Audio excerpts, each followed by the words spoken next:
My name is Kayla Monroe. I'm 27, born and raised in Denver, Colorado. But none of that mattered on the day my parents tried to humiliate me in front of a lobby full of strangers. I wasn't wearing diamonds. I wasn't draped in couture. I was just me. In jeans, a black top, and boots that had seen better winters.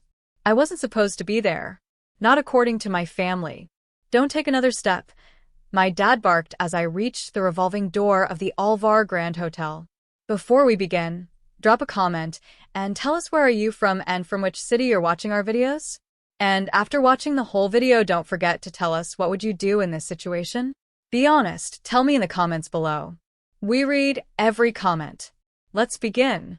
He physically planted himself between me and the glass entrance, arms out wide like I was some intruder trying to sneak into a private gala. Guests in tailored suits and velvet gowns turned to look. A valet holding a clipboard froze mid-step. I could feel the attention shift like heat against my skin. My chest tightened. I glanced at my mother, who stood just behind him in her champagne-colored shawl, her hands crossed in front of her clutch. "Don't embarrass us, Kayla," she snapped in a whisper that wasn't quiet enough. "This isn't some open buffet. You weren't invited." People started murmuring. Eyes narrowed. Lips curled. And I said nothing. Not a word. Because I didn't have to. I knew what was about to happen. So I stepped back. Let the moment simmer. Let them cook in their arrogance. My dad's jaw clenched tighter. My mom looked around nervously, sensing the whispers. But they still had no clue who I really was now. They never asked. I had disappeared from their lives 3 years ago.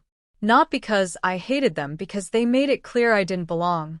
They called my business a waste of time. Laughed when I told them I was building something online. No real man will want someone who sells candles from her kitchen, my mom used to say. They didn't know that my little candle business had gone viral. That one viral video turned into a full-blown retail brand. That I'd gotten into a pitch meeting I wasn't supposed to be in, with a man who didn't belong there either, a tech billionaire who accidentally spilled coffee on my dress and stayed to hear my idea. And then he invested. And then he married me. And then he bought the Alvar Grand Hotel. So when the hotel manager, a tall man in a navy blazer, strode past the security desk with urgency in his steps and concern in his eyes, I finally turned toward him. "Ms. Monroe," he said, his voice dropping respectfully, "I'm so sorry for the delay. There's been a misunderstanding." My dad furrowed his brow. "She's not a guest," he said to the manager. "She just showed up. We're here for the Kensington Foundation Gala, and she's the primary host," the manager said calmly. Dead silence. Even the valet took a step back. "What?" my mother breathed, her lips trembling. The manager turned slightly toward the glass doors and waved his hand. 2 guards stepped out, real ones, dressed in black suits with earpieces. "Open the private entrance," the manager instructed. "Escort Ms. Monroe inside, personally. And extend apologies on behalf of the Alvar Group." Gasps. The doors slid open, not turned. Slid. Because there was a VIP entrance my parents never knew existed. Because this wasn't just a hotel anymore. It was mine. Okay, technically it was his. But my husband made sure every square inch had a connection to me. The scent in the lobby? My candle brand. The gift bags in every suite? Curated by me. The gala being hosted tonight? Sponsored by our foundation. My mother's fingers twitched as I walked past her. And just before I stepped inside, she whispered, "Kayla, wait." I turned slowly. My father's face was flushed now. "You should have told us," he muttered, clearing his throat. "We would have." I smiled gently. "No, you wouldn't have." And then the glass doors closed behind me. But that wasn't the best part. Not even close. Because what happened after they tried to follow me inside, that was when it really started. Inside the lobby, I was handed a warm towel and escorted to the elevator. Every guest who had watched outside now looked again, this time with awe, not pity. I stood tall, but my heart beat faster than ever. I wasn't cold anymore. I wasn't angry. I just felt free. But the past doesn't stay quiet for long. And tonight, it had been invited in. Just 2 floors up, in the Kensington Ballroom, were the very people who had cut me out of family gatherings, sold my childhood piano without asking, and told everyone I'd run off with another broke dream. I stepped into the ballroom to applause. Not for me, but the timing made it feel that way. The event had just started. Glittering lights bathed the room in gold. Waiters moved like choreography. And at the center stage stood my husband, Ethan Maddox, adjusting his black tie. When he saw me, his whole face changed. The public calm dropped into something raw and tender. He took 2 steps off the platform and pulled me into him, without hesitation. "You good?" he whispered into my hair. "I'm ready." "Then let's show them." We turned together, hands linked, as he faced the crowd. "Ladies and gentlemen," he said, voice carrying through the mic, "may I present my wife, the woman who inspired every square foot of this building. The reason the Maddox Foundation exists today. Ms. Kayla Monroe Maddox." The room erupted, but not everyone clapped. At the far side of the room, my mother had gone pale. My father had stopped mid-sip of champagne. The woman they blocked at the door was the woman on the plaque outside the ballroom. I kept my chin high as I walked across the floor. But inside I was trembling, because I'd waited years for this moment. And I knew it was just the beginning. The applause faded, but the tension didn't. Not in the way my mother stood frozen by the bar, her hand still wrapped around a half-empty flute of champagne. Not in the way my father's eyes darted between me and the event banner hanging above the stage, my name stitched in cursive gold right under the words, "Honorary Host." I felt the weight of dozens of glances. Polished men, perfectly dressed women. Their curious eyes weren't filled with kindness. They were watching because they knew something just happened. Something unscripted. Ethan leaned in. "You want me to keep going, or do you want a moment?"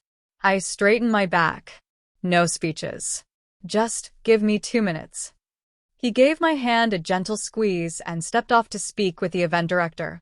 And I walked across the ballroom floor like the echo of every rejection I'd ever swallowed was behind me, watching. My heels clicked on the marble. My father tried to look casual, like he hadn't nearly shoved me away an hour ago. My mother opened her mouth first. "Kayla, we didn't know." "You never asked." I didn't blink. "You never cared to know anything after I left. We thought you were just doing crafts and struggling," my dad cut in. "We figured you were working at some shop or assistant somewhere." I kept my voice level. "You didn't figure anything. You decided." His jaw worked. "You disappeared." I almost laughed. "No. You ignored me until I stopped trying. There's a difference." I looked between them and realized they didn't recognize the woman in front of them anymore. And maybe they never had. "You blocked the hotel entrance," I said. "In front of strangers. Because I didn't look the part." "That's not fair," my mom said quickly. "You showed up with no warning, no RSVP, and you know how your father gets about appearances." I tilted my head. "Right. Appearances. Like the way you told me to hide my natural curls at family events because they looked messy. Or the way you made me change out of my handmade dress before my cousin's engagement party because it wasn't designer. You raised me to believe I was a burden," I said, quieter now. "That I should be grateful just to be allowed in your presence." Their faces stiffened. "I used to think I had to prove something to you. That if I worked hard enough, succeeded big enough, you'd finally say I mattered." I leaned closer. "But now? I don't need it. I don't need anything from you." And I turned to walk away. But then my mother's voice cracked. "Wait, Kayla." I stopped. She stepped forward slowly. "Your sister. She's been struggling. Her husband left. The store went under. Your father and I," her eyes flickered to the tables, to the cameras, "we thought maybe you could help." Ah. There it was. Help. Now that the daughter they discarded had something they wanted. My silence stretched too long, and I saw my dad's pride twist into frustration. "Let's not do this here," he said stiffly. "We're family." I looked at him like he'd just spoken another language. "You don't get to use that word now." Then I turned to the nearest security staff. "They're not on my guest list. Please escort them out." My mother's mouth dropped open. "Kayla." I'll send your driver home with something, I said without looking back. A candle? For memory's sake. I walked away without watching them leave. But as I reached the corner of the ballroom, I saw Ethan watching me closely from across the room. And when I sat beside him, he leaned down and whispered, "You okay?" I nodded, but my heart was still tight. That was supposed to feel better. It will. Eventually. I turned toward the stage again and took a slow breath. But before I could even finish processing what just happened, someone tapped my shoulder from behind. It was the hotel director. "There's something you need to see," he said carefully. "It's about your parents. We found something during check-in." I stood slowly. "What is it?" He hesitated. "You'll want to come to the private office." Ethan stood with me. And just like that, the celebration paused, and the secret started to pour in.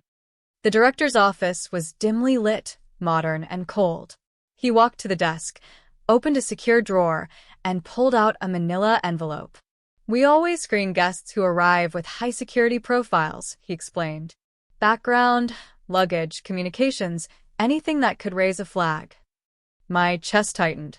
"Your parents, they weren't here to attend," he said. "They were here to meet someone." He handed me the envelope. Inside, a printed email thread, my father's name, his company address, and a forwarded message titled, "Meeting with Mr. Cartwright, Estate and Holdings Transfer Proposal." My eyes locked on a line near the middle. If Kayla Monroe Maddox is unaware of her ownership rights over the Denver property, we may be able to redirect all property deeds to her sister's name through backdated legal structures. Need confirmation she is not updated while post-marriage. I couldn't breathe. "What is this?" Ethan asked quietly. "They were trying to take back the house. My childhood house. I inherited it after my grandmother passed. I didn't want to sell it. I kept it locked and used." Ethan looked at the signature at the bottom of the email. "Your father was willing to forge property rights to give it to your sister?" They assumed I wouldn't fight. The hotel director stepped back politely. "We can escalate this to legal counsel, Mrs. Maddox. Your husband already has our in-house firm on alert." My voice was cold now. "I want everything on file. Everything they brought in, every piece of communication." "Already done." I nodded and turned back to Ethan. "They didn't just block me from the entrance. They came here with papers in their bag." "To steal from you?" "No," I exhaled. "To erase me." He reached for my hand, pulling me gently to sit beside him on the leather couch in the office. His voice dropped low. "You want to bury them?" I shook my head. "No, not yet." He waited. I looked up at him with clarity I hadn't felt in years. "I want to make sure they regret ever thinking I was disposable." The next morning, I didn't sleep in silk sheets. I didn't lounge around sipping champagne like the magazine's always imagined billionaire wives did. I sat in the corner of the hotel's executive lounge, hair tied up, wearing a hoodie and jeans, laptop open, coffee gone cold beside me. Because I was building something. Not just a response. A legacy. Ethan joined me quietly, sliding into the leather seat across from mine. "You've been up for hours," he said. "I needed to think," I replied, "about how to handle this without looking like I'm trying to get even." He tilted his head. "Who cares how it looks? They lied. Try to take what's yours. You have every right to respond." I met his eyes. "I don't want to destroy them. I want them to see the version of me they ignored and realize they can't erase me anymore." He nodded slowly. "So, what's your plan?" I closed the laptop and leaned forward. "They still think they can play the victim. They think if they cry enough, if my sister acts helpless enough, I'll crack. I won't. But I also won't humiliate them publicly, not yet. I'll give them a chance to show who they really are on their own." Ethan watched me for a moment. "That's cold, but fair." "I'm not cold," I said softly. "Just done pretending." 2 days later, I made the first move. A formal invitation was sent from me, on foundation letterhead, requesting my parents and sister join me at a private lunch inside the hotel's rooftop garden. I knew they wouldn't decline. Not after the embarrassment from the gala. They'd see this as a second chance. But it wasn't. It was a test. And they failed before the dessert even arrived. I have to admit, my mom said, carefully cutting her salmon, "This place is breathtaking. You really lucked out marrying someone like Ethan." I smiled thinly. It wasn't luck. We built everything together. She gave a polite hum, like she didn't believe me. My dad cleared his throat. "We've been talking, Kayla, about your sister. She's been through a lot. Divorce, debt, now with the house situation." I didn't blink. "The house situation you tried to handle behind my back?" Silence.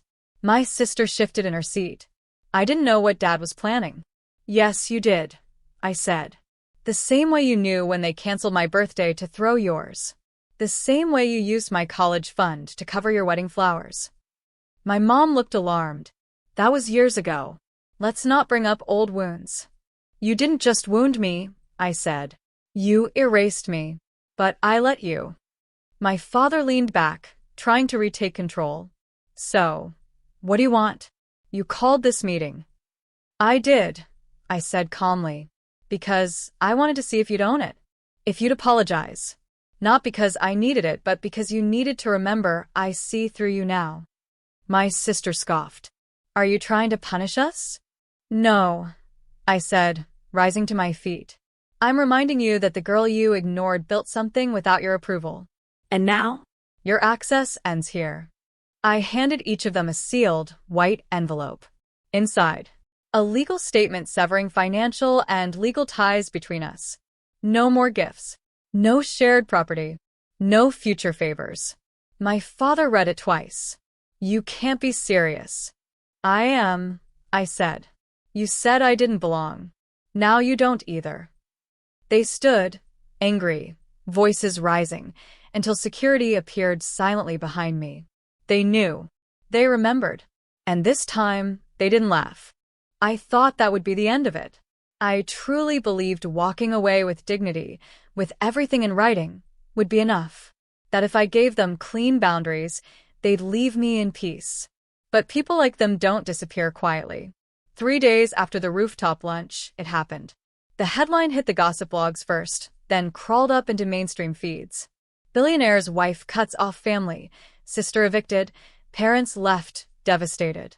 The article featured a photo of my parents standing in front of the Denver property, my property, posing like victims, bags in hand, acting like they'd just been thrown into the street. It wasn't true. They'd never lived there. They staged it. Hired a photographer. Even gave a weepy interview to a local reporter claiming I forgot where I came from. I read the whole thing in silence. Then I opened the comments. And that's when it hurt. Typical rich girl. Marries a billionaire and turns her back on her family. Spoiled. Probably couldn't wait to play the victim. You can tell from her face she's cold. Ethan found me staring at my screen, shaking. "Kayla," he said softly, sitting next to me. "You don't have to read that." I thought if I stayed calm, if I handled it with grace, the truth would speak for itself. He reached for my hand. It will. But not everyone wants the truth. They want a story. And right now, I'm the villain in theirs. He leaned closer. "Then tell yours." That night, I did something I never thought I'd do. I recorded a video. No fancy lighting. No makeup team. Just me, sitting at my desk, voice raw, eyes tired. I didn't rant. I didn't accuse. I simply spoke. "My name is Kayla Monroe Maddox. I'm not a socialite. I'm not a villain. I'm someone who grew up believing her worth depended on approval. And when I stopped begging for it, my family didn't know how to love me anymore." I paused. They tried to take from me, not just my home, but my identity. So I said no. I set boundaries. And now I'm being punished publicly for it. I looked directly at the camera. But if protecting my peace makes me a villain, I'll wear it proudly. Then I posted it. And I waited. The response? Massive. People shared it. Commented. Thousands of women, millions maybe, echoed similar experiences. Messages flooded in. And slowly, the tide turned. But just as I began to breathe again, I got a letter. Not an email. Not a phone call. An actual envelope. Hand-delivered. No return address. I opened it, hands trembling. It wasn't from my parents or my sister. It was from my grandmother's old attorney. Inside was a handwritten note. My grandmother's handwriting. She had written it before she died. If Kayla is ever made to feel like less again, give her this. There were no legal instructions. No drama. Just a folded sheet of paper that read, "You were always the light, even when they tried to dim you. Build whatever you want in this world, and don't you dare apologize for shining." I cried for the first time in days. Not because I was hurt, but because someone had seen me. Really seen me, even if they weren't here anymore. 2 weeks later, the front steps of the Alvar Grand Hotel were lined with news vans. But not for scandal. For celebration. The Kayla Monroe Initiative had just launched, a fully funded foundation for young women shut out by their families for choosing different dreams. We didn't just hand out checks. We gave them tools, mentors, spaces to create. And the launch gala? It wasn't about me. I made sure of that. It was about the girls. The ones who'd been told they were too sensitive, too different, too much. I stood at the edge of the rooftop garden, watching the sun set over the city as music drifted from the speakers. And for the first time in my life, I felt complete. Not rich, not powerful, just complete. Ethan slipped his arm around my waist. "You didn't need a speech tonight?" "Nope," I smiled. "The room says enough." He nodded, kissing the side of my head. But just as I turned toward the buffet line, I saw a figure in the corner. My father. No cameras. No press. Just him. He looked older. Smaller. He didn't approach. Just nodded once, slowly, then turned to leave. And I let him. Because some stories don't need a second ending. But life has a funny way of writing footnotes. 2 months later, I got a letter in the mail. From my sister. I almost didn't open it. But I did. It was short. "You were right. About everything. I was jealous, selfish, and I let them control how I saw you. I'm sorry. I'm in therapy now. I want to be better, not to get anything from you, but because you showed me it's possible to change. I hope we meet again someday. The real way." Emily. I folded the letter, closed my eyes, and let the silence settle over me. This wasn't revenge. It was redemption. I didn't get it from them. I gave it to myself. Today, I still walk past the hotel where they blocked me. Only now I smile. Because I know who I am. And no one, not even your own family, gets to define your worth.